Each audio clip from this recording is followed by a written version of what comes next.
Hola, ¿cómo estás? Hoy te traigo un video sobre esmalte. Hoy quiero mostrarte cómo preparar tus esmaltes para que salgan siempre uniformes, bien aplicados y sin imperfecciones. En este video vas a ver el paso a paso completo con tips simples y prácticos para que tus esmaltes funcionen como esperás desde la primera aplicación. Espero que te sirva el video y si tenés algunas dudas, si querés preguntarme algo, lo leo en comentarios. Bueno, empecemos.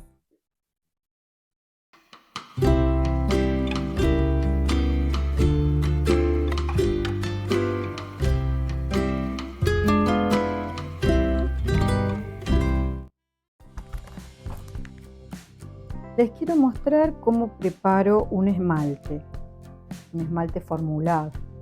Este esmalte es para Cono 6, o sea, para Gress. Y voy a preparar medio kilo de este esmalte. Lo primero que hago es tomar la receta, que en general está formulada para 100, y la llevo, en este caso como quiero hacer medio kilo, lo llevo a medio kilo de material. Después busco todos los materiales que yo los tengo en bolsas grandes, pero siempre los paso a envases más chicos para no tener que andar sacando directamente de las bolsas y los acomodo en orden como están en la receta para no confundirme y para estar segura de que tengo todo y no ponerme a buscar en el momento que estoy preparando. Así que bueno, ahora les muestro cómo voy a ir trabajando. Tengo la balanza, siempre un envase en el que voy a medir acá y después lo voy a pasar al recipiente donde lo voy a mezclar todo. Voy a cambiar a este recipiente más grande porque el otro me parece que no va a alcanzar.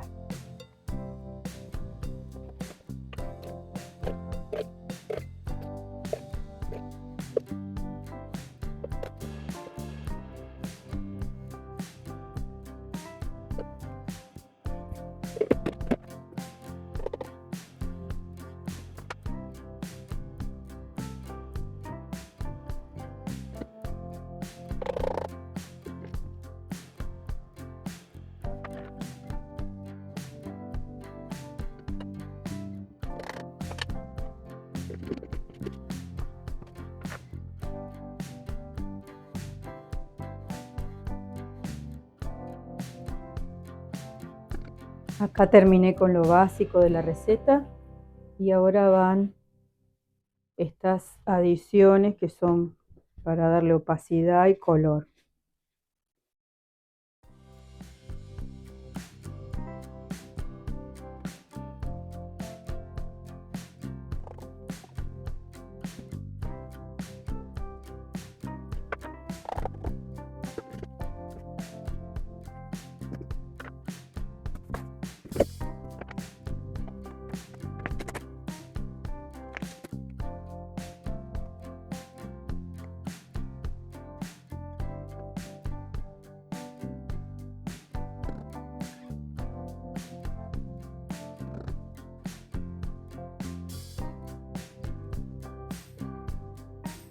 Como vieron, el óxido de cobre lo pesé directamente arriba de un papel y lo tiré al papel directamente para no tener que lavar eso porque mancha bastante. Ahora voy a revolver en seco, después voy a pesar 80% de agua con respecto a lo que es el peso en seco y voy a tirar los secos adentro del agua.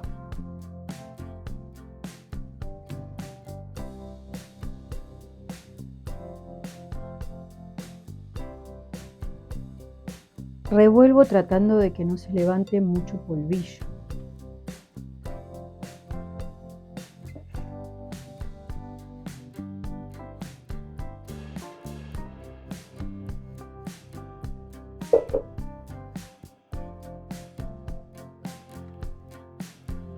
Siempre es mejor revolver estando parados, no sentados, para no tener la cara tan cerca del recipiente porque se aspira más polvillo, y usar barbijo.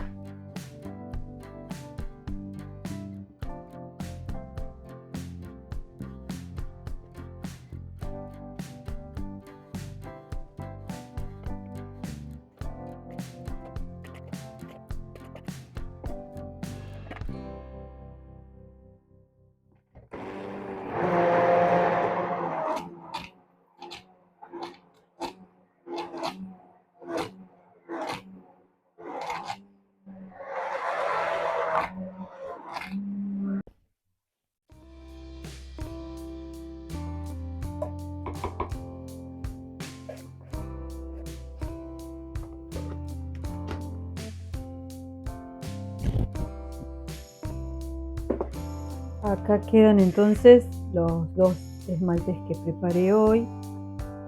Esto queda así hasta mañana. Voy a dejar que se hidrate bien y mañana voy a seguir con el proceso de esmaltado. Este es el esmalte que realicé ayer, lo dejé descansar para que se hidrate bien. Ahora lo voy a pasar a otro recipiente y lo voy a mixear.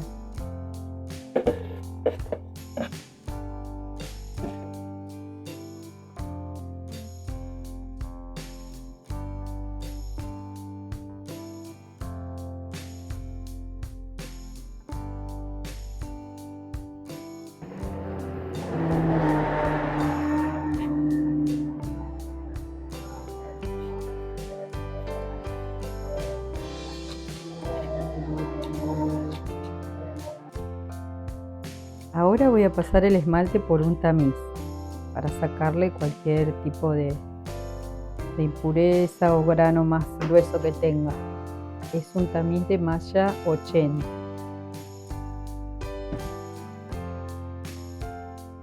Te explico brevemente lo que significan los números de las mallas. Cuando decimos que una malla es 80, nos referimos a la cantidad de hilos que tiene la malla en una pulgada. Te recuerdo que una pulgada son 2,54 centímetros. A mayor número de malla, más finos son los materiales que pueden pasar por ella. En una comparación, por ejemplo, un material que pasa por una malla 80 va a ser más grueso que uno que pasa por malla 200.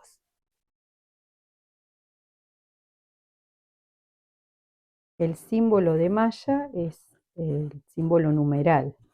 Así que cuando vos comprás, por ejemplo, materiales en polvo, como cuarzo, por ejemplo, siempre te dice de qué malla es. El cuarzo suele venir malla 200 y a veces también se consigue en una malla más chica. Lo más normal es conseguirlo en malla 200.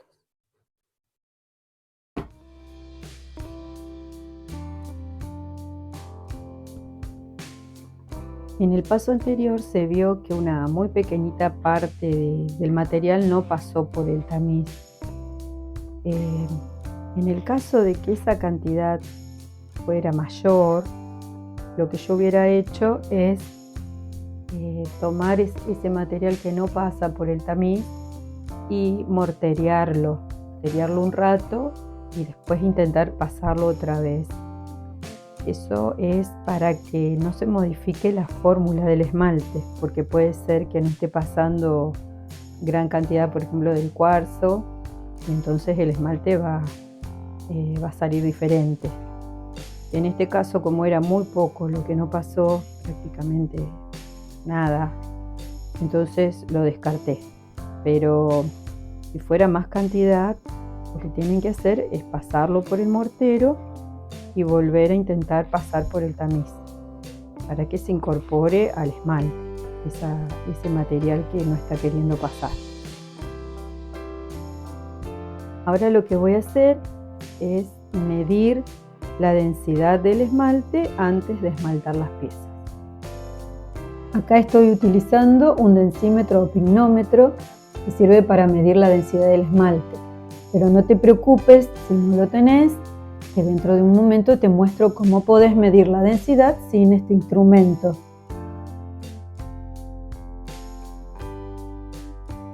Lo que vamos a hacer es completar el densímetro con esmalte, poner la tapa y por el orificio que tiene por encima tiene que salir un poco de ese esmalte para asegurarnos de que está bien completo el recipiente.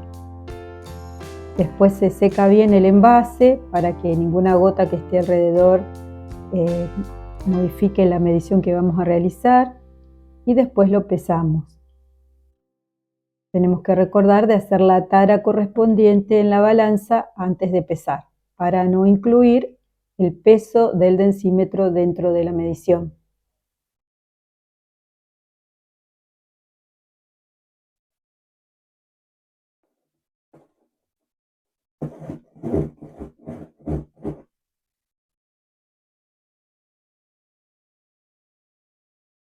Bueno, falta un poquitito más. Ahí, ya esta es la última. Menos de esto no.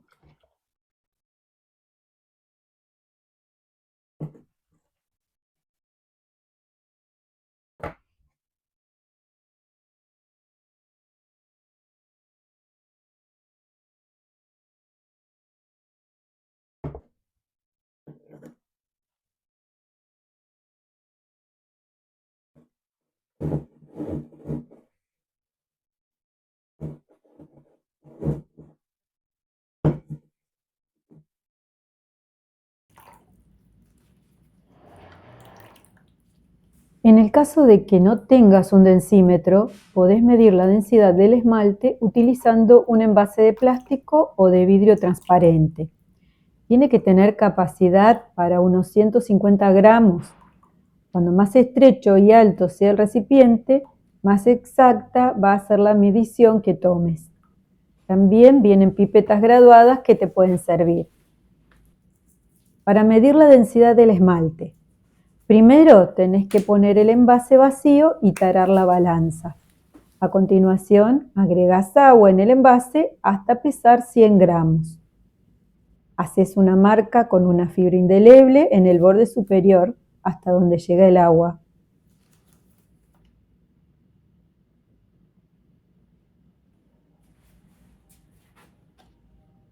Ahora sacás el agua y completás con el esmalte hasta la marca que hiciste con el fibrón.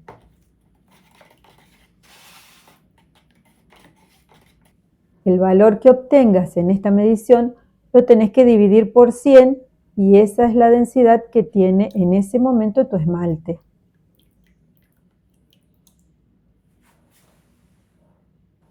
Después vas a tener que regular ese valor. Si está más alto, quiere decir que el esmalte está muy denso y que debes agregar agua. Si el valor que te da es más bajo del que necesita ese esmalte, quiere decir que falta agregar más esmalte en polvo, o sea, esmalte seco. Por eso siempre te recomiendo que no prepares todo el esmalte que tengas. Te conviene dejar una parte reservada en seco para posibles ajustes de esa densidad. El valor de densidad a veces lo da el fabricante. Si no lo da, podés probar con un valor estándar, por ejemplo 1,45, y a partir de algunas experiencias que vayas haciendo, vas a poder comprobar si ese valor está bien o si debes corregirlo.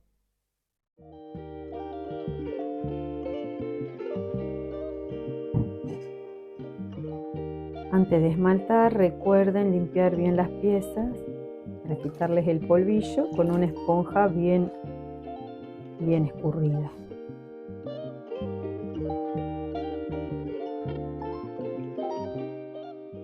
A mí me gusta pasarle la esponja justo un momento antes de esmaltar, porque me da la sensación que el esmalte se prende mejor, se toma mejor de la pieza, se absorbe más.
Este es el esmalte que sobró ayer después de limpiar. Lo dejé en reposo 24 horas y ahora entonces voy a recuperar este material.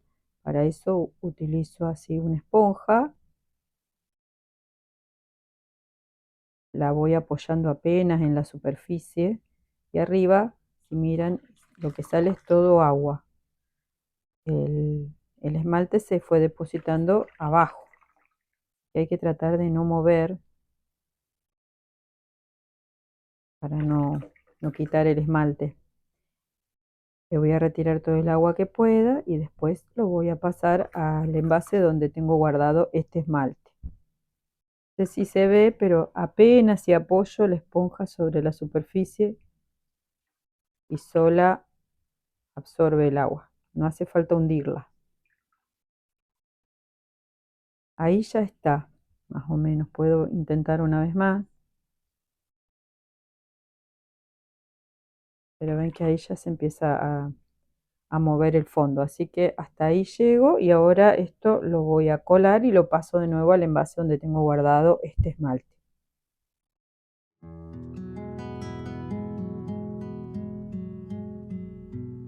Ya vimos todo el proceso para preparar un esmalte. Es fundamental medir la densidad del esmalte para conseguir que salgan siempre parejos. Hay maneras empíricas como sumergir la mano en el esmalte y mirar si cubre la piel, pero ten en cuenta que muchos químicos que componen el esmalte son tóxicos, se absorben por la piel. Por eso es fundamental usar guantes.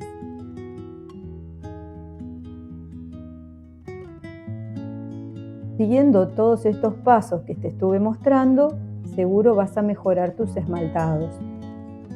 Con respecto a la aplicación del esmalte, hay muchas formas de hacerlo. Acá solo te mostré algunas con las que suelo aplicarlo. Si tenés una buena cantidad de esmalte, podés hacerlo por inmersión, que es como mejor quedan. También salen muy lindos y muy parejos pulverizándolos. En ese caso es conveniente tener una cabina de esmaltado. Espero que el video haya sido de utilidad. Si es así, déjame un me gusta, suscríbete al canal si te interesa el contenido que estoy haciendo y así YouTube te va a avisar cuando suba un nuevo video. Al final vas a encontrar una lista de reproducción con muchos otros temas que pueden interesarte. Nos vemos pronto.